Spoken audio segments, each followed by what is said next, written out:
ನಮಸ್ಕಾರ. ನೋಡಿ, ಇವತ್ತು ನಮ್ಮ ಪಿಂಜರಾಪುರ ಸೊಸೈಟಿಗೆ SN ಮಠ್ ಅಂತ ಅಂದ್ಬಿಟ್ಟು retired planning and statistics officer ಆಗಿದ್ರು, ರಿಟೈರ್ಡ್ ಆಗಿದ್ದಾರೆ. ಸೊ ಅವರು ರಿಟೈರ್ಡ್ ಆಗಿರೋ ಸಮಯದಲ್ಲಿ ಬಂದಿರುವಂತಹ ದುಡ್ಡಲ್ಲಿ ಅವರು 17 ಲಕ್ಷ ರೂಪಾಯಿನ ಪಿಂಜರಾಪುರ ಸೊಸೈಟಿಗೆ ದಾನ ಮಾಡಲಿಕ್ಕೆ ಅಂತ ದುಡ್ಡು ಬಂದಿದ್ದಾರೆ. ಇವತ್ತು 17 ಲಕ್ಷ ರೂಪಾಯಿನ ಇವತ್ತು ನಮ್ಮ ಬ್ಯಾಂಕಿಗೆ ಅಕೌಂಟಿಗೆ ಟ್ರಾನ್ಸ್ಫರ್ ಮಾಡಿದ್ದಾರೆ.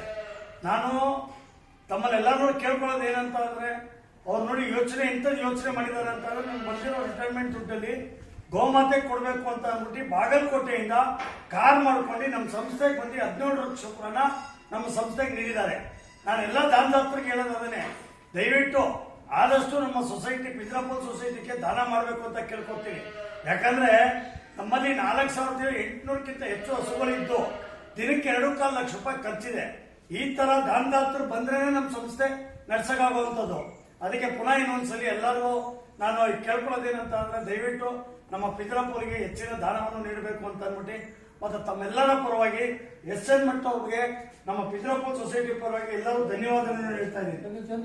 ನಮಸ್ಕಾರ. ಬಹಳ ಚೆನ್ನಾಗಿ ಹೇಳಿದ್ರಿ, ಬಹಳ ಚೆನ್ನಾಗಿ ಹೇಳಿದ್ರಿ. ಪ್ರತಿಯೊಂದು ವರ್ಡ್ ಇಫೆಕ್ಟಿವ್ ಆಗಿತ್ತು. ಬಹಳ ಚೆನ್ನಾಗಿ ಹೇಳಿದ್ರಿ.